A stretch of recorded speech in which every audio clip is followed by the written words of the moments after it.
Welcome, everybody. I wanted to take a moment there. I was trying to play for you a song that is very pertinent to our meeting tonight.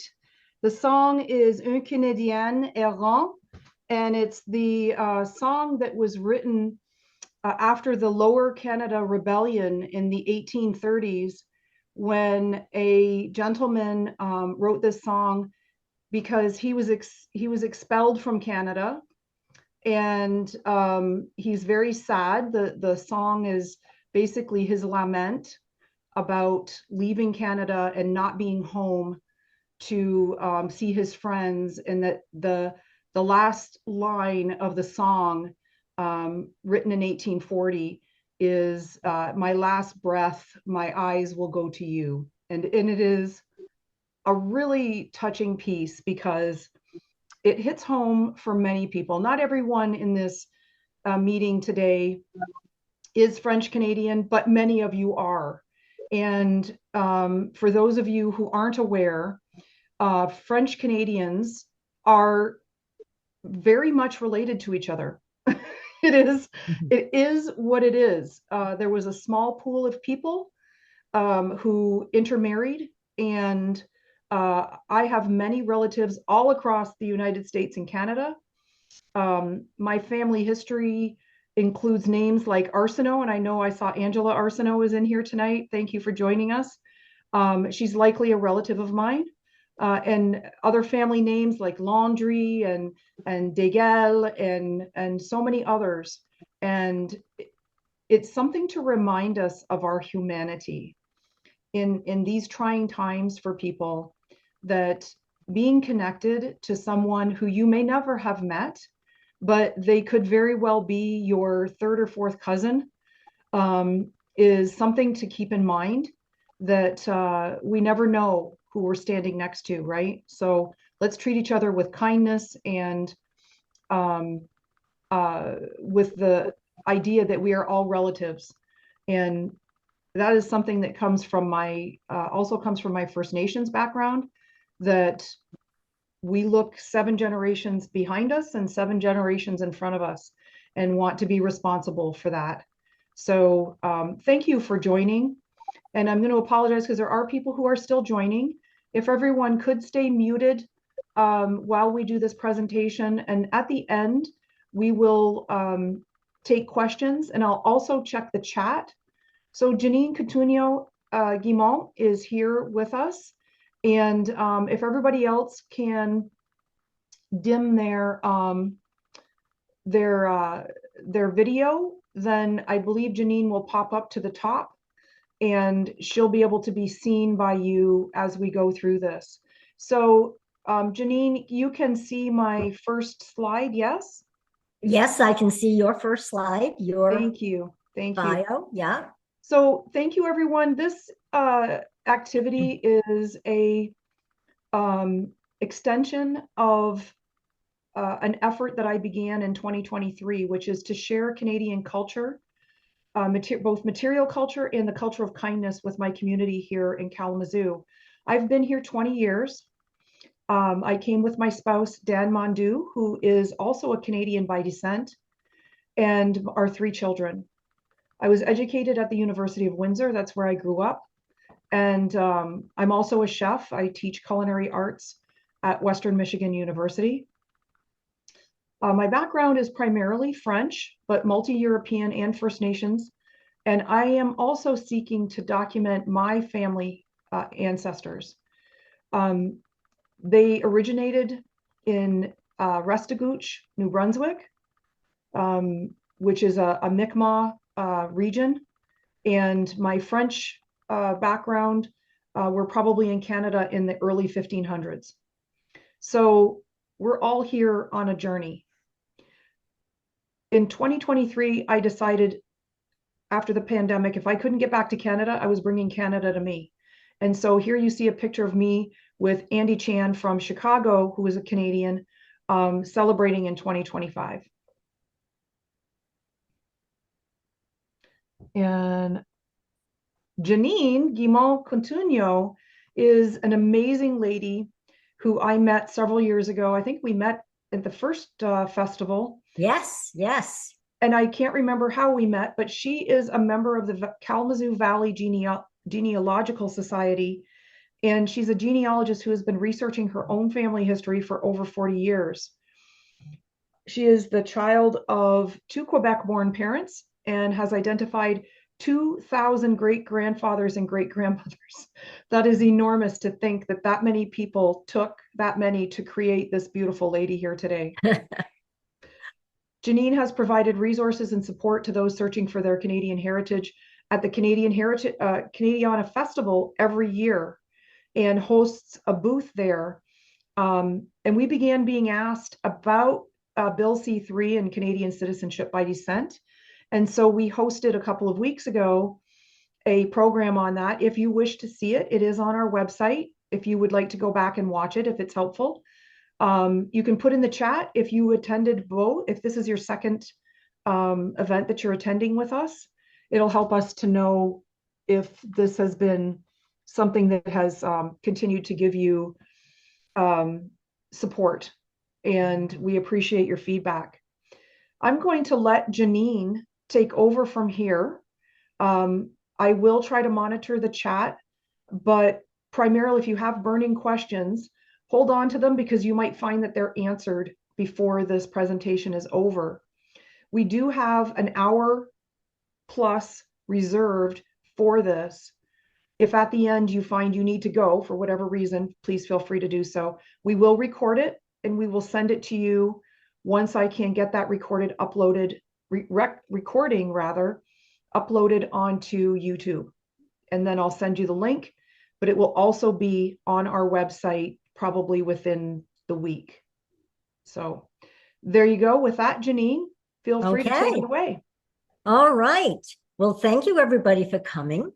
I'm pretty sure that a number of you were also at our past presentation that Shannon was speaking about, the new Canadian immigration law allowing for Canadian citizenship by descent. And in that particular presentation, we kind of learned how to search a little bit for documents, mainly birth documents, because you need a lot of documents, but birth documents to support your application for Canadian citizenship by descent. So it was only individual single documents we were looking for. But today, we want to try to learn more about tracing your lineage, building your family tree. So this is really just an overview. Genealogy, oh gosh, there's so many. You could go hours and hours on learning different techniques. So this is an overview that hopefully you'll be able to learn on your own after. The first thing in starting to build your family tree is find out what you know and what you have already. Before you go to the computer to research, you may have some good documents at home that give you a lot of information. Types of documents that you might need. We're going to speak about that. Where to find the records. And then we're going to talk about family search, which I used in the last presentation to show some examples. Next. Okay, so what do you already know? So these are the kinds of documents that you may find at home. You may find in your parents' types of documents that they keep. You may find that there was one aunt who was the one who took care of all the documents when your grandparents passed away. And so birth, marriage, and death certificates or records, family Bibles. A lot of families would put everybody who was born and married, etc., all into pages of the family Bible. Military records, passports, old passports, church burial and cemetery records, newspaper clippings, especially the obituaries, photos you have, but make sure you also talk to other family members. especially the older family members, because they have a lot of oral history that they can share with you. So what we're also going to do is we're going to talk about documenting, taking all that info and writing it down someplace on a pedigree chart. Next. Okay. Shannon included, when she sent you your link, a document, copy of a pedigree chart. Sometimes it's called an ancestry chart. There are dozens and dozens of variations of this online that you can download free. This one is one I particularly like. It's from the Library of Michigan. It is a 5-generation chart because they can come in 3, 4, and 5 generations. And what I like about this is the information that you need to capture is in large letters, and it's bolded, and it kind of jumps out at you. So I wanted Shannon to send it in advance so you can follow, print one out and follow along as we're going to speak about it. Next. So how do you complete the pedigree chart? Well, if you've got a copy that you printed out, look at it and you will see that number 1, that is you. And it's pretty easy to fill in because you know about yourself. Then number 2, which is on the upper part of the chart, is the paternal line, your father. Down at the lower part of the chart is your maternal line, your mother. And then it goes to the next generation where we double with each generation. It's good to start off filling it in by using the surname first, followed by the given name. And some people say to capitalize it or bold it or whatever. It kind of jumps out at you when you're looking at your charts after, and it makes it much easier to read. Women always have to be recorded with their maiden names because that's what we want to do. We want to find their parents, etc. Dates should be recorded in the European format, which is day, month, and year. And you want to try to note the source of the information that you find, whether it's a document you found in a drawer at home where your parents keep all the documents, or it's something you found online. So for instance, a Michigan birth certificate, well, that's the citation, or the Jones Family Bible, which is in the author's possession. So one way to keep track of documents and where you found them is a research log. I also asked Sharon to send a document of a standard research log. Again, many of them online. Personally, I rather make my own, and I'll talk about that in a minute. Research logs are very good because you may want to go back and look at something you've already found, and how are you going to go back and find it if you haven't noted all the pertinent information? Or somebody can come and they can question your information. You can go back and double check it. The pedigree chart can be a little intimidating. You will not be able to fill in all the blanks, especially as you go along, and we're talking about older and older ancestors. But don't worry about it. You just answer what you can, and as time goes on, you may be able to fill in some of those. Next. Okay, so this is what I like to see on a research log, and I make my own. So I'm going to research a particular ancestor today.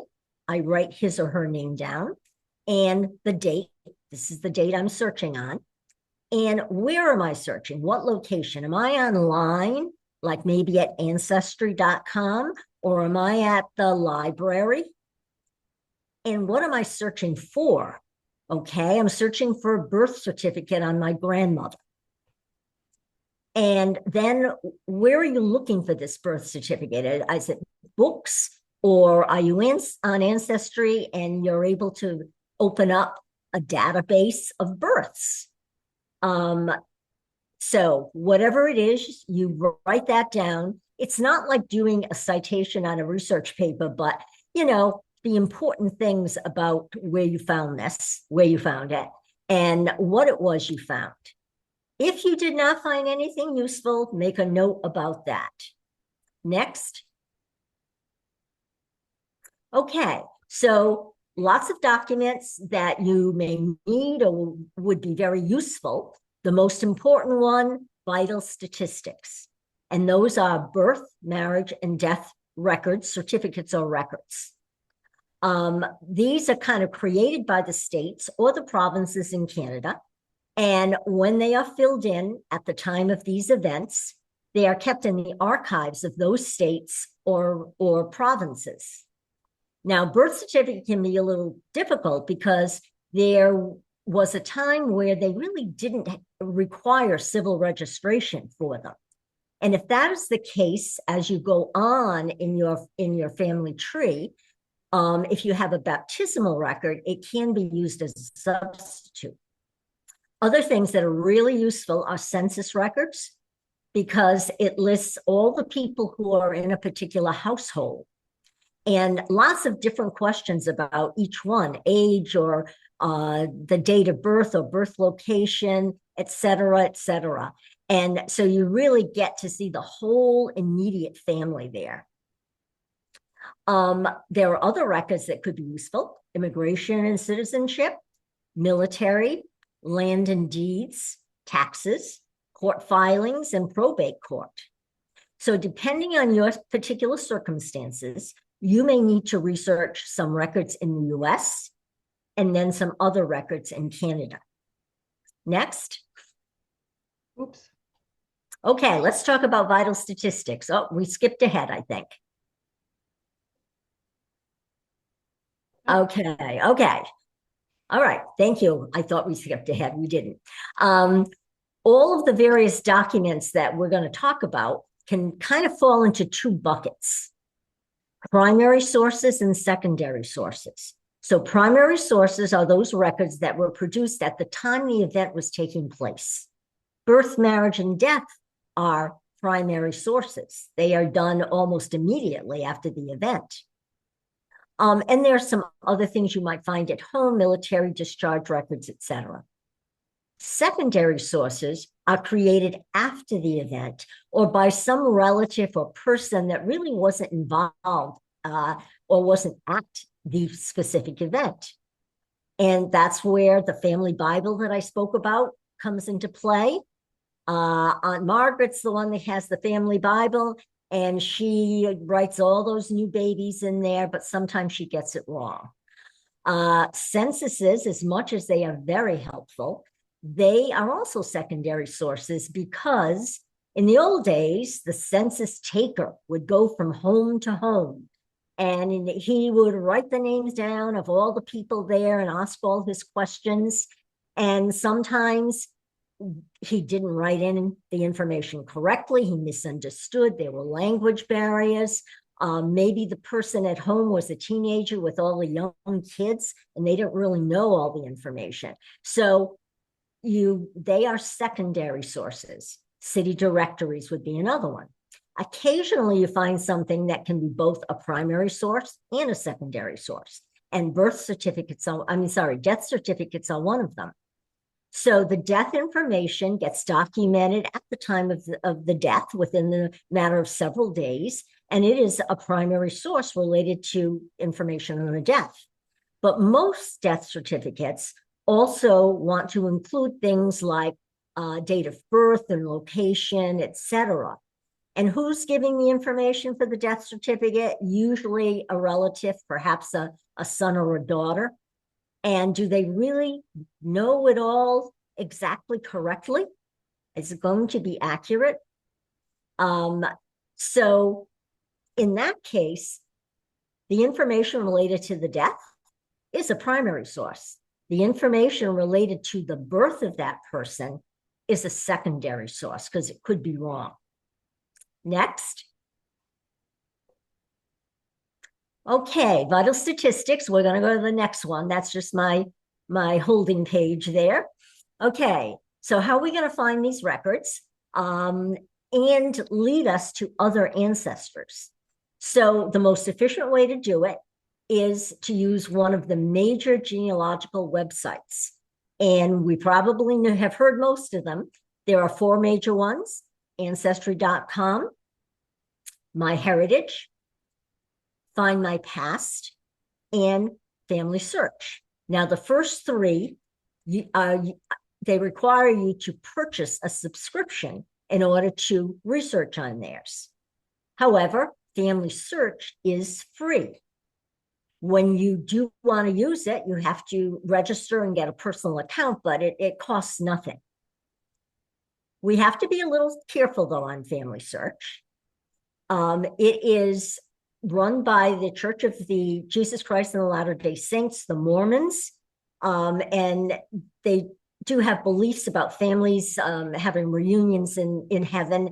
And so that's how they started collecting all of this genealogical information. They now have the largest genealogical library in Salt Lake City, and they have records from all over the world. However, they believe in a one world tree.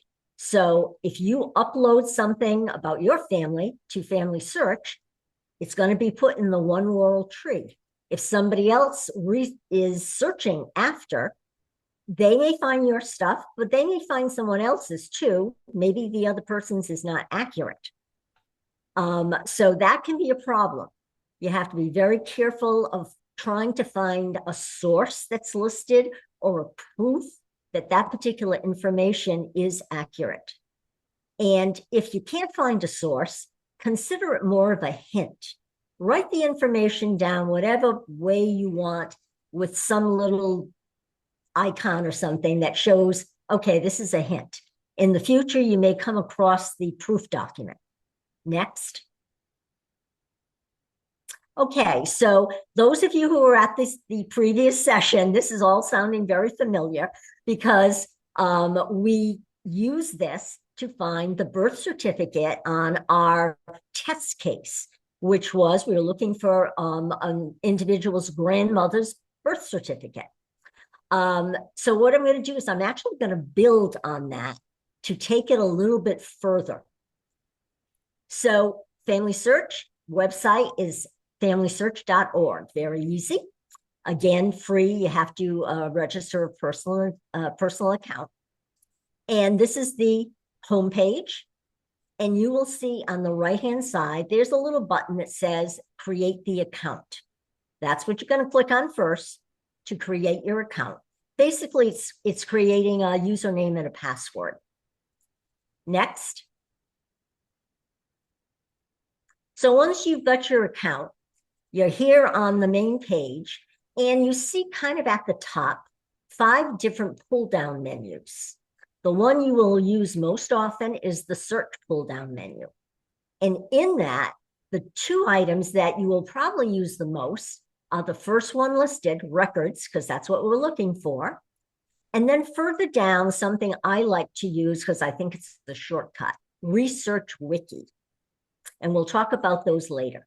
Next. So if you clicked records, this is what's going to come up. It is the record page that you're going to fill in to see if you can find the information on this particular individual. So you fill the name in. The more information that you can put in this request, the better, because this computerized database they have there has billions of records from all over the world. So the more information you can put in, the more filters, perhaps you'll get better information. Next. And also right below that particular search page that I showed you are other filters. One is find a collection. So it might be Canadian censuses. The other one is search by place. And if the ancestry you're looking for was in Ontario, you're going to put Ontario. Next. So that is the normal search page, but it can be very frustrating. You fill in all the info, you do not get what you're looking for. Sometimes you have to go back and try again. So that's why I like to use the Research Wiki. When you click on the main page, you see this map of the world. We are going to look for records in the US and Canada. So we're going to click North America. Brings up a list of all the countries in North America. If we want Canada, we click Canada. And what comes up when we click Canada are the list of all the provinces that you see here on the screen. So we're going to be kind of building on the example we used in that other seminar. A grandmother who we know or we expect was born in Ontario. So I would click Ontario. Next. So every state and every province in Canada has their own page of databases that you can research. So this is the one from Ontario, and this is a screenshot, so it only catches the top part of the page. But you can see on the very bottom, you've got like 3 buttons. The first one is, I have to read it here, online sources for genealogy research, and that's what we're doing. So we're going to click on that. Next. And what comes up is quite a lot. Again, this is just a screenshot of a little bit at the top that gives you listings of various databases for everything you're searching for. Births, marriages, and deaths. And then you can see also there's some other things there that like court records and so forth. But we are looking for births in Ontario. And our test case, our make-believe case that we used was a woman by the name of Alice Louise Smith. And she's the grandmother. And she's passed on. But we believe she was born in probably between 1900 and 1910 in Ontario, we were told. So the first thing you do, we're looking for births. So you've got a whole bunch of different web databases here just on Ontario births. So the best thing to do is look at the date range and see if you can find one that's going to capture 1900 to 1910 time frame. And there are a couple that are on here. The next thing that's after that is the link to the particular database, and they're all Ontario births because that's what we asked for. After that is the name of the repository or the database that has this information. Family Search is one of them, but they even put in Ancestry or some of the other genealogical sites, but you'd have to have a subscription to research in them. And then the last thing that you'll see is they tell you what is going to be in that database. Sometimes it's just an index, which is basically taking all the pertinent information from a document and just listing it out. Some of them have the index and the image. And in the case we were researching for our last presentation, we needed to find a birth record for this Alice Louise Smith. So having an image is very important. So what I did is I clicked on that very, very, very last one that was hard for me to read here, 1869 to 1912, Ontario births on Family Search with index and images. Next. Okay, so what came up is another search page, but you can see it's only search of Ontario births within a certain time frame. So we put in Alice Louise Smith, but I don't know much, we didn't know much about her. So we couldn't really use any of these other filters, but we know that's fine. We know that this is going to be only Ontario births. Go ahead, next. And what we come up with is a whole list of things. Now, the list is longer than what I have. This is, again, a screenshot. And it's going to be Ontario births within that time period with the name Alice Louise Smith or some variation of it. And so we've got here on this screenshot 3 names that have variations, but one of them does say exactly Alice Louise Smith right in the middle. And it says she was born on the 3rd of December, 1911 in St. Catharines, Lincoln, Ontario, Canada, and her parents were Alice Moore and Thomas Smith. So I want to see more information and I want to see that document. So I am going to click on her name in blue because that is a link to this additional information. Next. So this is what we get. We get an index, which is all these particular facts that have been spelled out here. And we have the image. Now, again, we wanted to find an actual birth record of some kind. And this is not good enough, the index. You really want the record. So we're going to click on the record. And next, this is what came up. Of course, it came up and it was much too small to read. And you have to use the plus sign to enlarge it. But this is what we found. We found Alice Louise Smith, Smith Alice Louise, first column right at the top, born December 3rd, 1911. It even gave a home address. Female, and an interesting question they have here, were the parents married? Yes.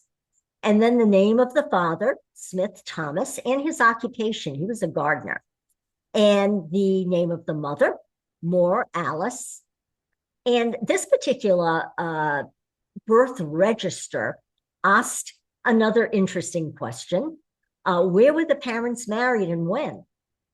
So here we know that. England, April 26, 1896. So for the purposes of our past seminar, all we really needed was this document and to highlight her name and birth date and where. However, now we're going to build a family tree. And we see, of course, the name of her parents.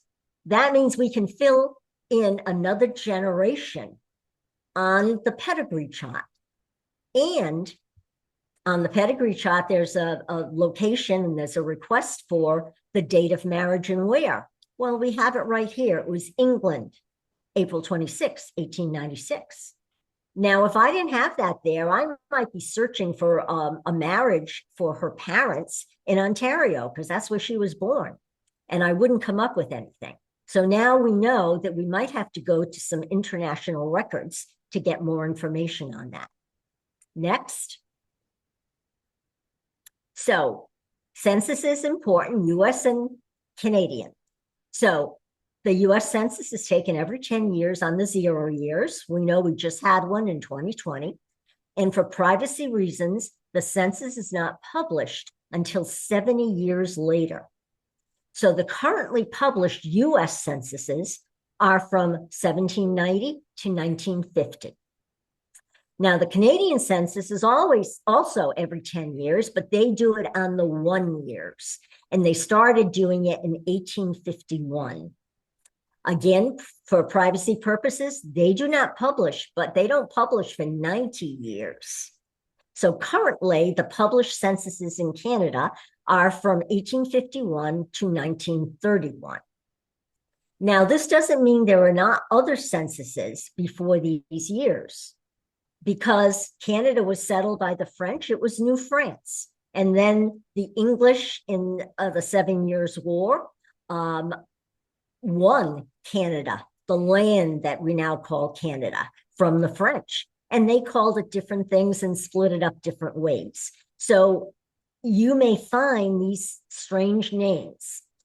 From 1825 to 1831, the land from Quebec east to the Atlantic Ocean was called Lower Canada because that's where the St. Lawrence River was at its lowest point as it flowed into the Atlantic. And Ontario and West was called Upper Canada. Then they changed the names. 1842 to 1851, Quebec and East was called Canada East. And Ontario and West was called Canada West.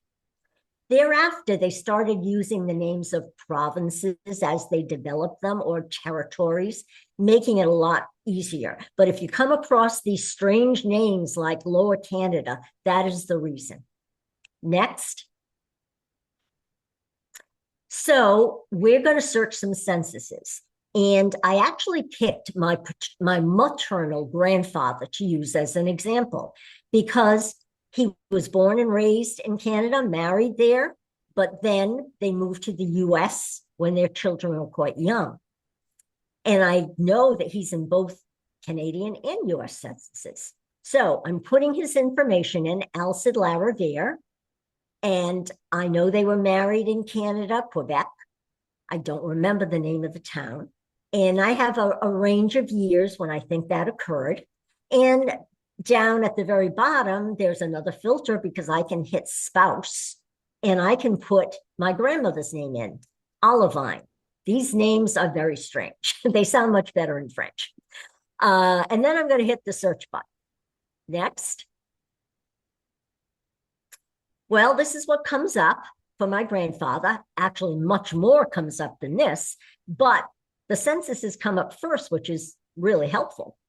The first census, it's a US census in 1940 from Pawtucket, Rhode Island. Well, I know that's my grandfather. That's where he lived.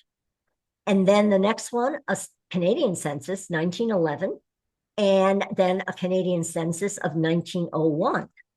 So we clicked on the 1901 census. It's the oldest, so let's see what we get. Next. So we get this summary sheet. It's the index, as I mentioned. The pertinent information from the census was pulled off and was listed here. And we see that Alcide is only 12 years old, so he's living at home with his parents and siblings, and it gives further information about him. Next.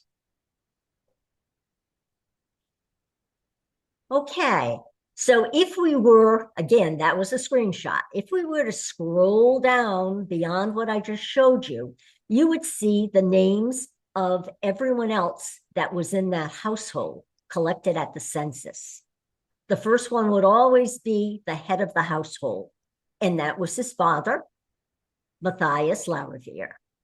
And then further down, you see names of his wife and the children. So Matthias here, we've got an index of information, but we're going to click on the blue link and see what other info we can find on him. Next. So when we do that, we come up with the same kind of screen we had with Alcide, the index with all the pertinent data typed out and the image. And I kind of want to get to see the image. So I hope that's the next screen. Next, there it is. So you have to enlarge it quite a lot. A census was a very, very long document. And so what I had to do here is just kind of enlarge it and kind of crop it a little bit and take a cut and paste. And so we can see here at the very top, we have Lariviere, Matthias, if you could read it. And then every census asks different questions, but most of them start off with these kinds of columns and questions. The first column we see is male or female, M for male. And then the next column we see with something written is what position in the family did this person have? He was the head of the household. The next column was what was the person's status, married, single, etc. He was married, so it's an M. And this particular census actually asks for a date of birth, 17 September 1839, 58. Well, if you actually knew that this was the 1901 census and 1839 would have made him 68. So actually that was an error. Remember I said you can find errors on the census. It later was corrected to 1842, which was the correct year. And then you can see the wife and then the sons listed as son. And they have an S near their name because they're a single, and then their birth dates. So this information, you get the whole immediate family, quite a lot of info on it. Next. So we don't want to let all this information go to waste. So there's another document Genealogy has a lot of documents called a family sheet. And this is where you capture all the information on the immediate family. This is, again, one of the many that you can find online. Again, it's another Library of Michigan one that I like. And it was in the documents that Shannon sent you. And so what you do here is you can take information from the census, knowing that, it's a hint, you want to confirm it later, but you start off and you put in the information on the father, the mother, and then you have the room for the children. And what I like about this form is each child has a line for their name to be written, and then another line underneath. That's where you would put their spouse's name if they're married or when they get married. And then there are the various columns about when, where were they born, married, died, and buried, if you know that information. So this can come in really handy further down. It is a little more work, but it can be really helpful. Next. So going back to that slide that we saw on Matthias there, it had the index with all the pertinent info, but it had something. It had a sidebar. And this is the sidebar that has his name listed several times because these are other records that have his name in it. So I want to see what that is. So I'm going to click on one of those Matthias names in the sidebar, and this is what I come up. Oh, wait a minute. We're going to go back, Shannon. Okay. When I click on it, we actually get this little box in the middle, and it has very summary of his birth and death dates. And then underneath there are two buttons. One is person, one is tree. We're going to click person. Next. When you do that, you come up with this page. Every individual in the family search database has an individual page. And everything that is in that one world tree that Family Search puts together is listed on this page. Again, this is a screenshot of the top. These are the vital statistics, the important things that we spoke about before. And you'll notice that name and sex, 7 sources that confirm that. Birth, 2 sources. So we're going to click birth, 2 sources, see what those sources are. Next. So here we have again the date of birth, where was the church, Mont-Saint-Gregoire in Iberville, Quebec. And it says here it comes from standardized data. That's usually civil data, civil registration type data. But the sources are on the right-hand side. And we see actually that the sources are the censuses. The first one is the 1901 census that we have been researching. And the next one is the 1911 census. Now, if you remember, when we were looking at the cut and paste from the census page, they asked for a specific birth date. So that is a confirmation from the census as to what may be found in other documents. So I feel very comfortable with this birth date and location. Next. If you continue scrolling down that individual's page, you come to this, family members. Oops. Family members. Again, this comes from this big one world tree. So this is Matthias's individual page. He's highlighted in blue, and it lists his wife, and there's some information on the marriage, and then it lists children. But because it's Matthias's individual page, it also includes in the right-hand column his parents and siblings. Now, remember, these are all hints. You want to try to see if there's a source for all of this or look into it a little bit more thoroughly. But it is a wonderful treasure trove of information that you want to research more and confirm. Next.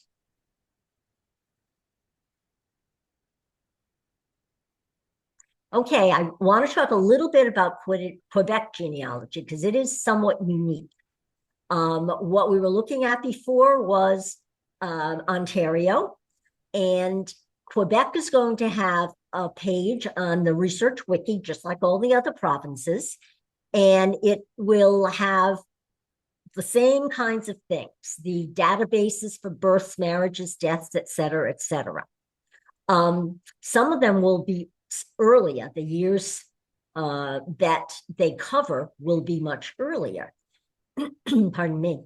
But there's other things that it has on that page that is very useful. Next. So again, like we saw with Ontario, this is like a screenshot of the top portion of the Quebec genealogy record listing. And so we have the births there like we had previously in Ontario. Next. But we keep scrolling down. We have the marriages, and below will be the deaths. And on the far right, we have some interesting things that you can click on to learn more information about Quebec, Canada. And if you look at Quebec background, I think there are two things that are really important if you're going to be researching Quebec ancestors. One is that first thing that you see, Québécois word list, because remember, all the Quebec records are written in French. French is the official language of the province of Quebec. And then in that second column, you see naming customs, which also is interesting because they had some strange naming customs. So let's click on Québécois word list. Next. Okay, so this is just one of the charts that's in the Québécois word list page, and it shows various words that usually show up in vital statistics. The first column is English. The second column is the French variation. They have other charts that the first column is the French word, and then the second column is the English translation. So this comes in really handy if you find a French birth certificate, for instance. You may be able to figure out quite a lot of it yourself just by using these words and the English ones that mean the same thing. Next. Now, naming customs. This is very interesting. French Canadian Catholic children, and Quebec was mainly Catholic, are usually given several names at baptism. The first name listed for girls is usually Marie, in honor of the Blessed Mother, and Joseph for boys in honor of St. Joseph. The second name is usually the name of their godfather or godmother. And the third name is usually the name they would use in their daily life. So when you get a baptismal record and you see all these names, look for the one that's closest to the surname, because that's the one that they go by in their daily life. Even my mother and my aunt, who were born, my mother was born in 1917. She has 3 names on her baptismal record. So they were still doing it into the 1900s.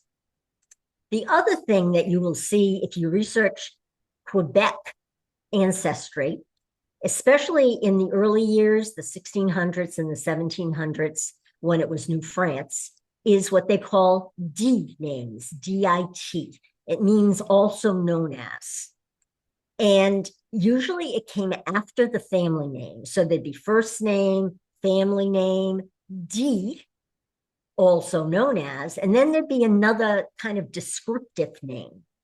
Sometimes it reflected the hometown in France where the family came from, or it could reflect an occupation that the person had. So if an individual had his first name, his second name, D, and then there was something like boulanger.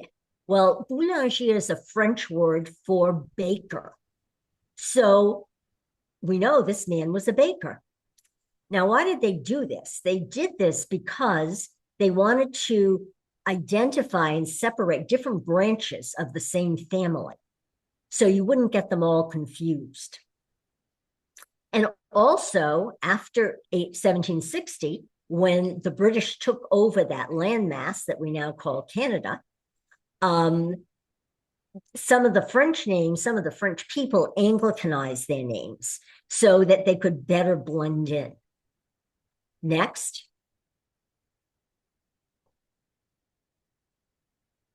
So Family Search, as well as all these other major genealogy websites, have videos that tell you how to use it. There's a lot of information in there, but you can't always know, you don't always know how to use it. And then these videos and tutorials walk you through it. So this particular one is the Family Search video tutorial on how to use it. It's on the Family Search blog. And so the URL is the www.familysearch.org, but then we've got these slashes. EN is English, /blog, / it's a video, and the video's name is How to Use Family Search. And so if you put in that URL, you will come up with this video tutorial. So you might want to kind of play around with it and see what you learn. Next. Now there's something important happening at the end of this week. So I put in these slides. What is happening is called Roots Tech. That is the largest genealogical conference in the world. It is put on by the Family Search people, and it is held in Salt Lake City. People go in person, and that was the only way you could do it in years past. But after the pandemic, then they started having the videos of the presentations that you could see online. If you go in person, of course, you have to pay a fee, but online, you can see those particular presentations for free. So if you would like to sign up for this, you'll see the buttons there at the bottom. Online event. Push that. Next. And this is where you're going to come to your registration page. So you will see again in the left lower corner, register. You will click that. Next. And then you will see a lot of listings of all the different programs. There are filters. You filter them out by day, or you filter them out by time. Or as you can see in the upper left-hand corner of this screenshot, you can use other filters to find the ones that you want. Skill level, for instance. If you're a beginner, look for the beginner skill level. And so here are a few classes that are happening on May 4th at 6 p.m. And you'll see if it has the little word online, it's going to be one that will be recorded. And there's also, just like we have with, other kinds of streaming services, there's the little plus sign schedule. You can hit the plus sign and it will make up a schedule pertinent just to you in the particular classes that you want to see. However, all of this is held in the Roots Tech library. And so there are several years of these videos that they've been taping of presentations. And you can actually go and click the button that says browse the library, and you can look for different videos and presentations from past years on a particular topic you want. Next.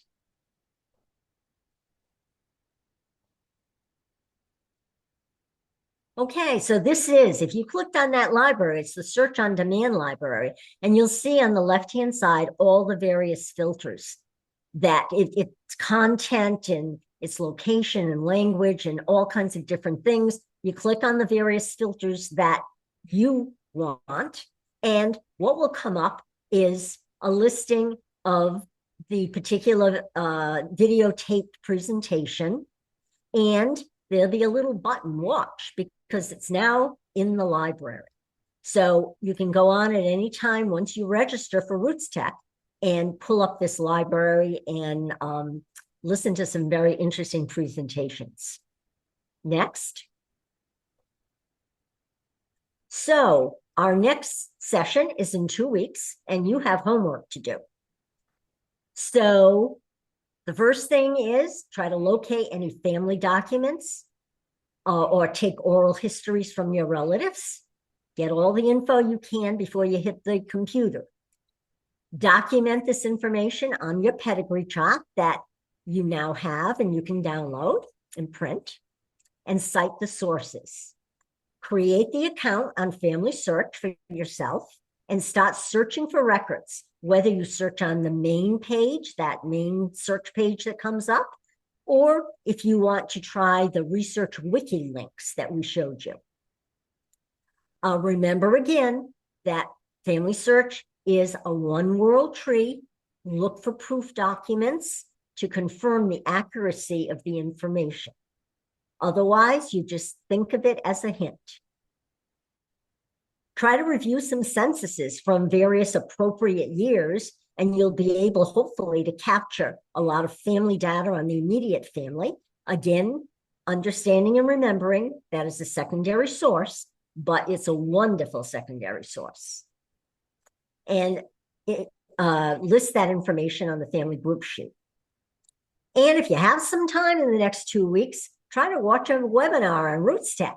And there'll be some really interesting ones. I'm going to be making up my schedule. Next. So our next meeting is in 2 weeks, Tuesday, March 24th, 7 o'clock again. And Shannon will send you the Zoom link and any other documents that we want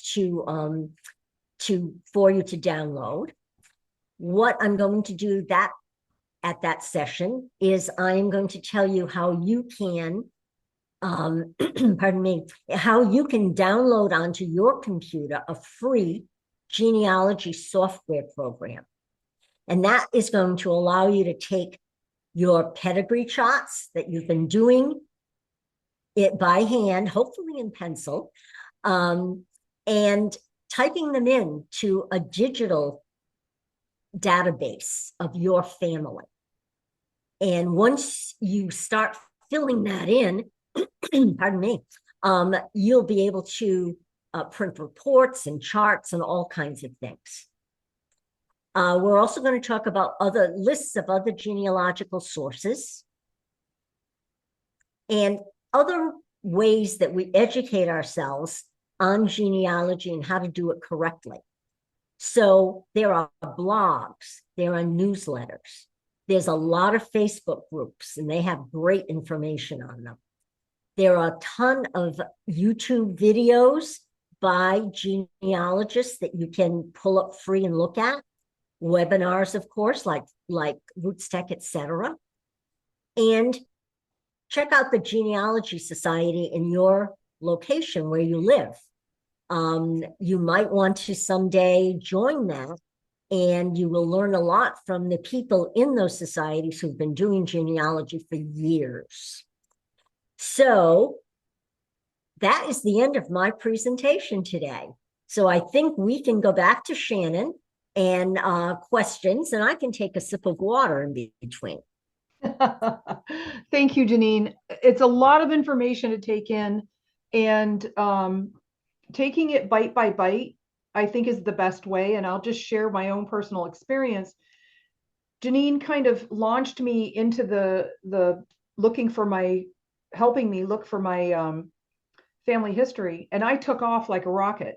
And very shortly, I started to stumble over the documentation because I was getting different sources and different names and not sure about this and not sure about that. And some of it went back on Family Search into the 1500s. But I have to take the time to properly document source for primary sources so that we can be accurate and not just guessing. Is this my fantasy, heritage, or is this really my heritage? There are some discussions that have come up with like Ancestry or 23andMe and other DNA testing. DNA testing is a very complicated subject matter because it doesn't necessarily prove that you are or are not related to someone else. It proves that you have certain groups of DNA strings. And the closer you are to the person, the more likely you're to have the larger numbers. But it doesn't really tell you, it might tell you where they think you were from, but it's not really an answer. So getting the actual documents is really important. And that is why we sent paper documents out. You're free to jump into an online digital document if that's your thing. Please do not let us hold you back in that regard. But I do think that Janine's advice to take it one step at a time and document each person and fill it in, because you might get some on one great grandfather and not on the spouse, or you might get one on a grandfather and not, or a grandmother and not in between. So you start to kind of fill it in like it's a puzzle, and that just comes from my own experience. That I really got overwhelmed with the whole thing and kind of set it aside until Janine was able to do what we're doing right now. So I'm going to share with you a couple things, and then we're going to take questions. I do have the event scheduled to go beyond 8 o'clock. We're already at 8 o'clock now. So let's just take a look at a couple things that I want to share with you before we get to the actual question session.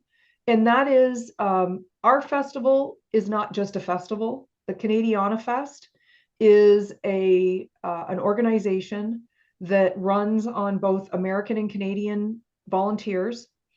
We create events and experiences for people. Now, I'm in Kalamazoo, Michigan. That's where I live now. So these things primarily tend to happen here. But I would encourage others, if you're interested, to connect with other Canadians in the area and form friendships. It's a great way to get to know more about your own background by meeting other Canadians. In our case, next week, if you happen to be in the Kalamazoo area, we're hosting an NHL hockey watch party and this is all on our website if you want to check it out. And then on May 9th, we have a spring fundraiser for the festival, which happens in the fall. And the spring fundraiser is called the Moose Soiree. It is an unapologetically Canadian event. It's ticketed. It's not very expensive. But if you happen to be in Michigan or in the Kalamazoo area, consider coming to it. Consider supporting it. Any funds that are raised through this festival will be used to pay for expenses, or this event will be used to pay for expenses of the festival. And then the fall festival is pretty significant. We've been going now for 3 years, and last year we've doubled our numbers year over year. Last year we had close to 2,500 people. This year we are hoping to beat that number again. We always have multiple bands. We try to bring a band from Canada, although it's getting harder and harder to do so because of the current situation with visas and a lot of issues that are compounding it. But long story short, we have we have a whole sports section. We have a lot of food, a lot of fun, and we want to invite everybody to join us. Last year, we had guests from 11 states. People came from Arizona, Washington, California, not to mention the states around Michigan, and also 2 provinces. So you would not be an unusual guest to have come from out of state for this particular festival. It's growing in scope and in notoriety. We are found on the web at CanadianaFest.fun. Most of you have probably already found that. Our Facebook page is Canadiana Fest, and we're on IG, Instagram, and Threads as Canadiana_Fest. We only ask that you share with others what you found, what we do. And we do this because our mission is to share not just the material culture of Canada, but her culture of kindness. And we feel that more than ever, this is something that resonates with not just ourselves as Canadians, but with all people, that we're needing an opportunity to connect in a good way. So now we're going to turn to the questions, and I am going to take a look. There was a question in the chat that was in regards to earlier records in the 1500s. And as you could see, I'm going to let Janine take that question, because although I have seen some of my 1500s records, I think she can better answer it. So Janine, could you answer that question for this person? And could you say the question again? The question was, where can we find records on the 15 and 1600s? I'm assuming it's going to be in the eastern part of Canada, because that is how people came to the country. Right. It'll most likely be in Quebec. Nova Scotia was also at that time French. But then remember the old poem Evangeline, they had the deportations and taken over by the British. So the early records will most likely be Canadian records. And there are a number of various websites. Most of them are subscription sites, but they deal with the records of New France before it became a British territory. And next week, I am going to provide some, next week, the next session, provide the URLs for those sites and kind of tell you maybe a little bit about them. And that's where most of the old records are. Now, Ancestry.com has the Druin files. So if you get a subscription to Ancestry, then you can look up the Druin files. They are basically pictures of the actual ledgers where the priest would write the information on the birth, the marriage, or burial. They are all in French, and the handwriting is not always that good. But at part 2, I will have some websites that you can go on and check out what the cost would be to get some of those records. Another question here. Thank you, Janine. Thank you for that thorough answer. The question is anyone familiar with the Hudson Bay Company, Fort Jerry Genealogy / Rupert's Land Search methods for baptismal records? This is Winnipeg, 1850-ish. I am not. I mean, basically, my expertise is Quebec, but I don't know anything about that particular grouping. Janine, would you be able to reach out to your genealogy people at the Kalamazoo Valley Genealogical Society and ask them if anybody has that information, and maybe coming back next time we might have an answer for this person? I can try. Of course, we've got chat, so I can get the exact wording of what the question is. And I don't know the individual who asked this question. What did you get online? Have you have you used all the online resources to tell you what this is or where to find it or how it is read and understood? But I will definitely ask at my meeting. All right, so the next question is, what are the strengths and weaknesses of FamilySearch.org compared to Ancestry.com? Okay, well, we talked a lot about Family Search, that they have records from all over the world. They have this largest database, but we also talked about how the accuracy of them is not always proven. Ancestry.com, in my opinion, is probably the best of the subscription sites. It's the largest.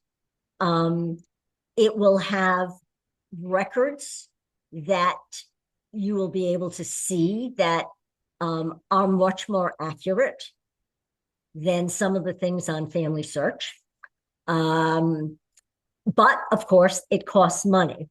And I was going to say this next time, and I'll say it next time as well. But Ancestry, most libraries have the library edition of Ancestry.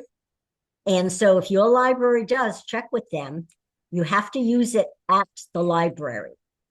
But, you could try it out like that. They also have all of the subscription sites usually have a 1 to 2 week free trial where you can use it at home during that period of time. And you'll know what it costs if you want to stay on that site. And of course, they take your credit card, so it'll be automatic if you forget to call them. My heritage is mainly European records. They're very good with European records and French records from France. They also have the free trial. If you live in Michigan, you can get a Library of Michigan library card number using your local library's library card.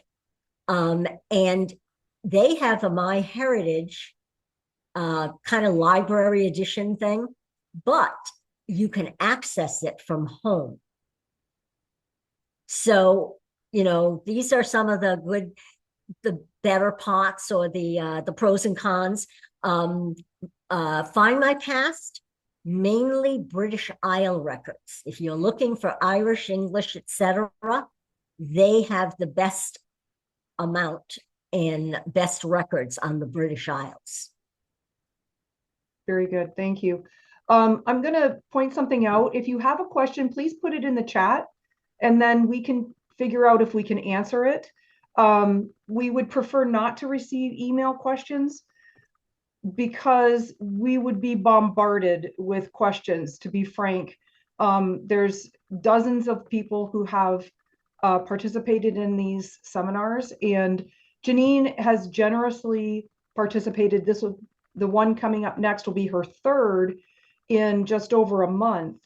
And we want to be fair to her. So the purpose of this this seminar, this online webinar actually and workshop, is to try and get you going in the right direction to the best of her ability under these circumstances.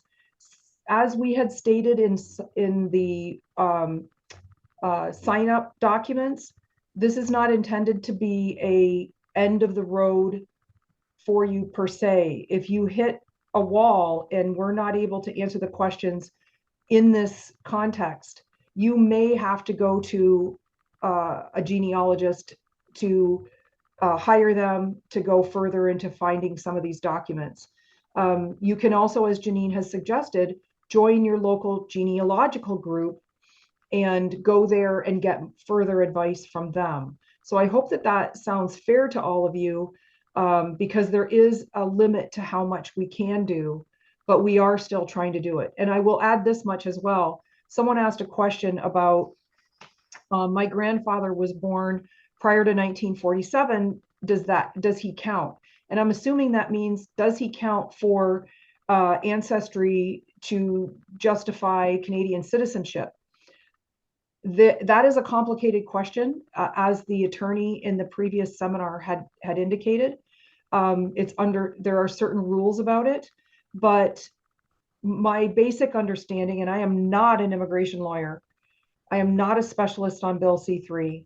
I only know as much as you do, that 1947 was determining whether or not they became a Canadian, because they established Canadian citizenship from British, so they automatically became a Canadian citizen. If they rescinded their citizenship, their Canadian citizenship, if they gave it up, that is a whole different area of questioning. And you may have to actually engage somebody who is a specialist, who's an attorney, or someone who is an immigration or Bill C-3 specialist. So there you go. The next question was, are the First Nations documents the same as those that we looked at today? I am not very much of an expert on the First Nation.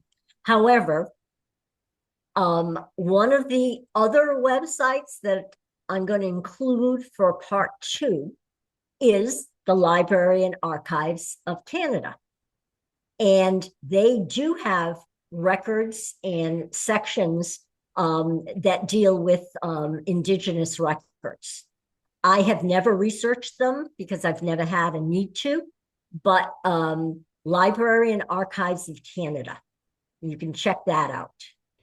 It is complicated because even though First Nations people were literate and the Mi'kmaq were using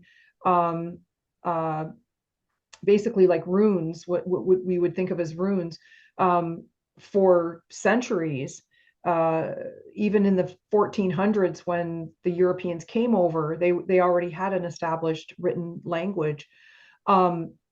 It's not that easy to document once you get past the 1900s.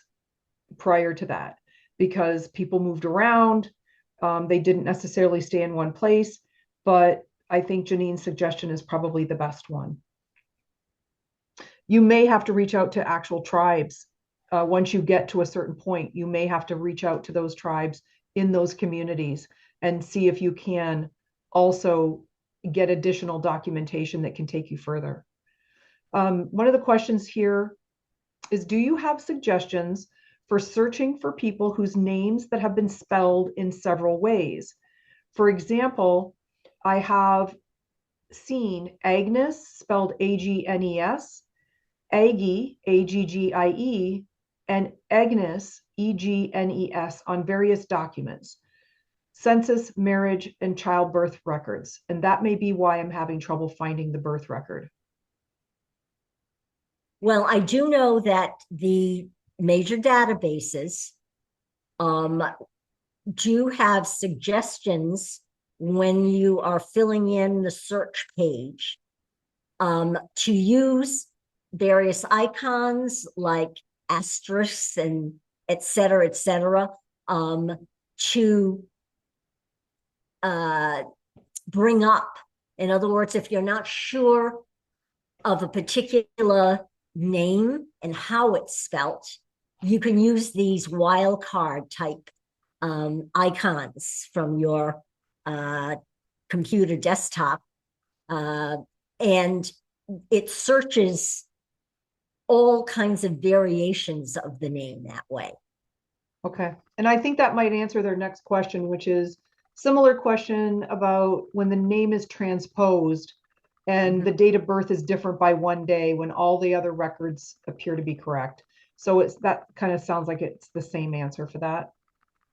It could be the same answer, but just one day off, that's not unusual. For instance, if you are using a baptismal record, I know French Canadians, they would baptize the child very quickly after birth, sometimes the same day or the next day.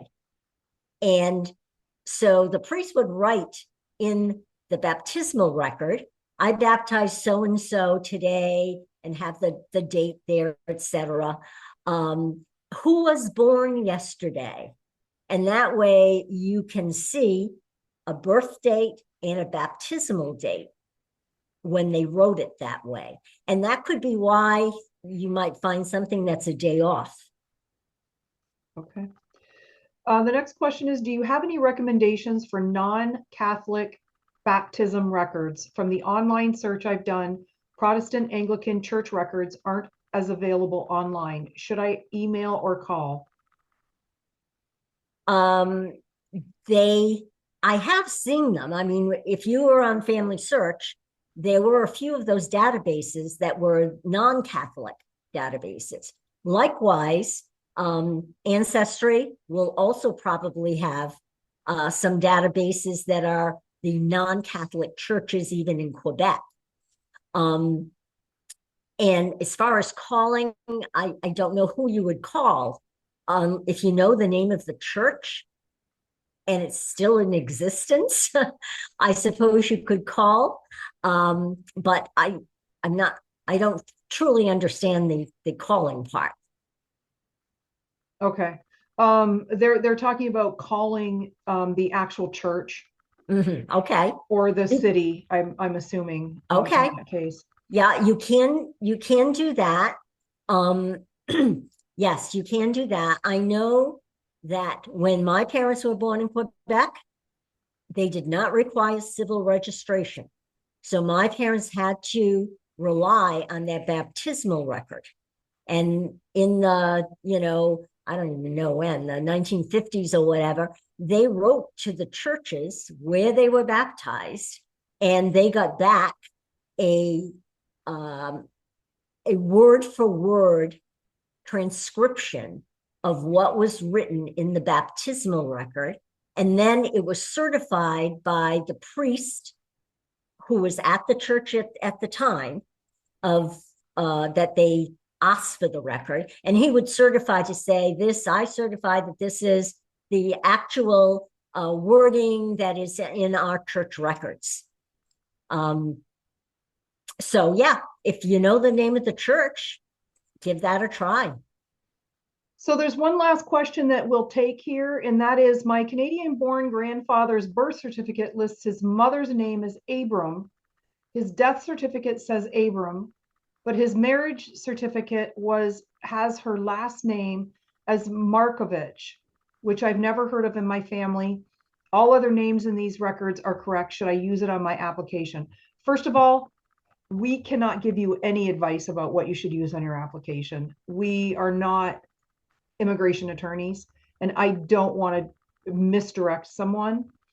Janine, hearing this question about suddenly this new name pops up, I think my answer would be, just from hearing and listening to you, is go further, document further, go past the mom, and then work your way back, because that is probably a maiden name, or she could have been married before. Yes, that happens a lot. Marriage and divorce and remarriage, where the name changes. So if it was on the birth certificate, the mother's name Abrams or whatever it may be, and if she said the death certificate, maybe that's the part of the death certificate that asks about the birth date of the deceased and, pertinent information. Well, she was an Abrams then, perhaps, but in between, she might have gotten divorced or widowed and remarried. So that's a possibility why that happened. Right. There are a couple other comments about using Reddit. There is a Reddit group. Yes, which the is C3 Reddit Canadian group. Citizenships /wiki/index. Apparently great for C3 resources. And someone says, thank you so much. I'm a lost Canadian. And, there are literally probably hundreds of thousands of lost Canadians in the United States. And right now, the last count I saw was that there's something like 80,000 people who are trying to establish their Canadian citizenship by descent. And we're not, we didn't do this to encourage people or to convince them to do it. It was being asked of us. If, as a matter of fact, Janine got an inquiry through the Genealogical Society, would we help people who were trying to answer some of these questions? And the lawyer who joined us, her name is Amelia Cotto. She's with Sisu Legal, and she was very helpful. Go back and watch the video if you haven't. And for those of you who joined partway through, and for everyone actually, we will be sending out any additional information we can. It's probably going to take about a week. We'll put the recording up on our website so you can watch it there. And anyone who registered for this will get that same, just like I sent you those documents the first time around. Anything that we have that we can send you, we'll send you then. Okay. We're coming up on 8:30, and I just wanted to say thank you so much to Janine for her generous gift of her time and her knowledge. And thank you to all of you for seeking us out and for trying to establish your heritage, regardless of whether you ever decide to go to Canada or not, is not the point. The point is own your heritage, keep it, teach it to your children, remember who you are, and always be proud of that. You come from a great heritage, and I'm glad that you're finding us. And if you get a chance to come to one of our events, please let me know who you are, and just say hello, and I'll give you a big hug. I'm a big hugger. So I'm very grateful for all of you. And if you want to listen to a very touching song, find Une Canadienne errant, ERRANT, Une Canadienne errant. And that song, once you learn the lyrics, it'll melt your heart. And we hope to see you all sometime in the future. Please watch our website and our Facebook page for more events. We're thinking about having some other cultural presentations. And with that, merci. Oh, yeah, I cried the first time I heard the song. Yeah, I did too. I still cry. I choke up every time we get to the last line where he says, my last vision will be of you. So merci, everyone. Bonsoir. Good night. And hope to see you all soon. Au revoir.